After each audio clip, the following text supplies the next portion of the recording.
Hi, I'm Penny, Hi, I'm Diane. And and together, together we we are are the the dynamic dynamic duo. duo.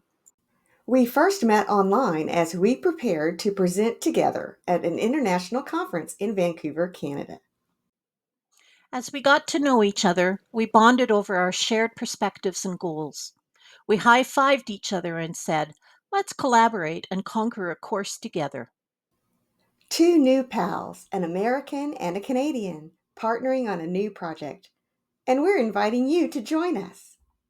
Come along with the dynamic duo on our exciting journey of both education and entertainment. Let us share our passion for early childhood education with you. First, we'd like to tell you something about ourselves and how our ECE journeys started. We discovered that for both of us, our interest in early childhood education started very early in life.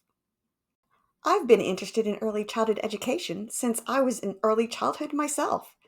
When I was 7, the first of my two younger brothers came along, and as soon as he could sit up, I propped him in front of a chalkboard and was trying to teach him things. When I was 10, the next brother came along, and then I had a class to teach until I was old enough to babysit, which I did eagerly and often.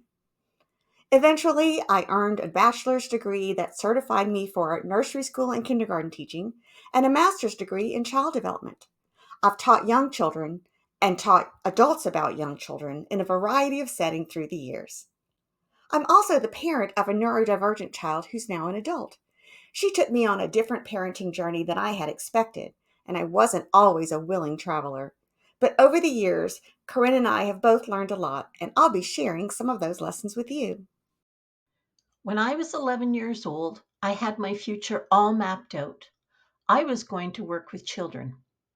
As I grew up, I discovered that babysitting wasn't just a job, it was where my passion for caring for children truly blossomed. Fast forward to my senior year of high school. I boldly declared to my parents, I'm going to school to become an early childhood educator. My dad raised an eyebrow and said, what are you going to do with that?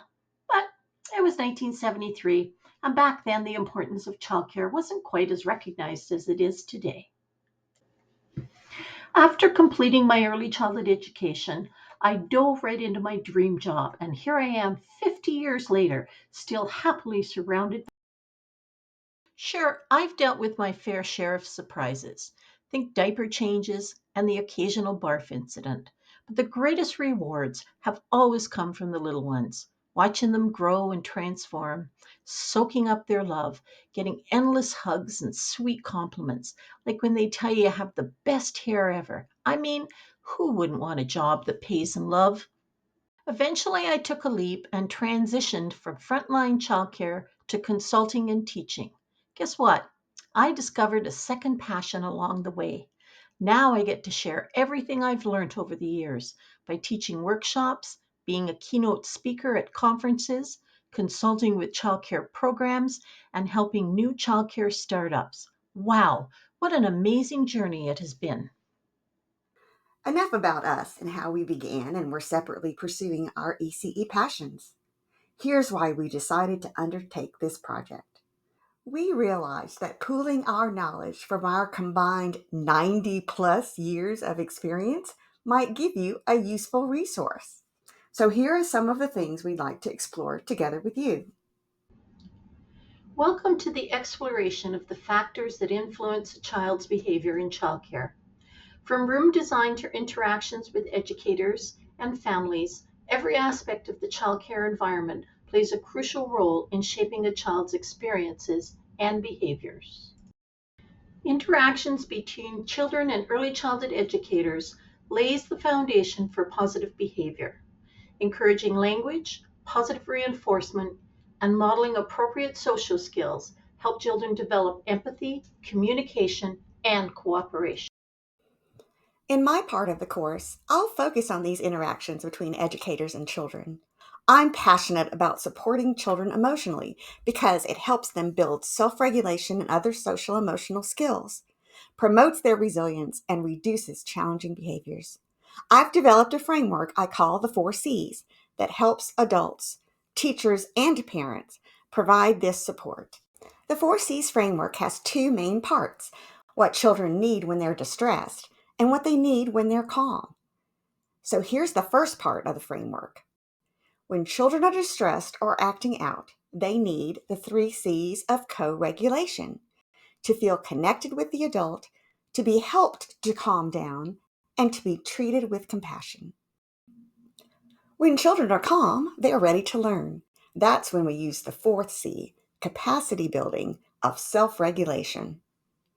All those developmentally appropriate practices that you're already doing fill this emotional need for support. They include strategies such as connecting, modeling, teaching, playing games that get children to stop and think, providing structure and predictability, and adjusting both your expectations of individual children and the learning environment. I can't wait to share examples of all these strategies and more with you during our course. The layout and design of the childcare environment also plays a significant role in influencing children's behaviors. A well-organized space with clearly defined areas of play, learning, and relaxation promotes a sense of security and independence. Program planning is another critical factor in shaping children's behaviors. Engaging activities that are developmentally appropriate and align with children's interest promote curiosity, creativity, and positive engagement. Family involvement is integral to a child's experience in childcare.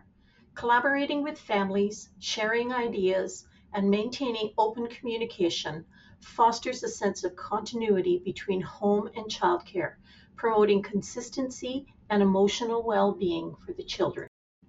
In conclusion, the dynamics of room design, interactions between educators and children, program planning, and family involvement all contribute to shaping a child's behavior in childcare. By creating a supportive, enriching environment that prioritizes positive relationships and meaningful experiences, we can help every child thrive and reach their full potential. These are just a few of the many factors that shape children's behavior, but the journey of understanding is far from over. We'd be honored to have you join us as we dive deeper together. Would you like to learn how? Stay with us for just another minute or so.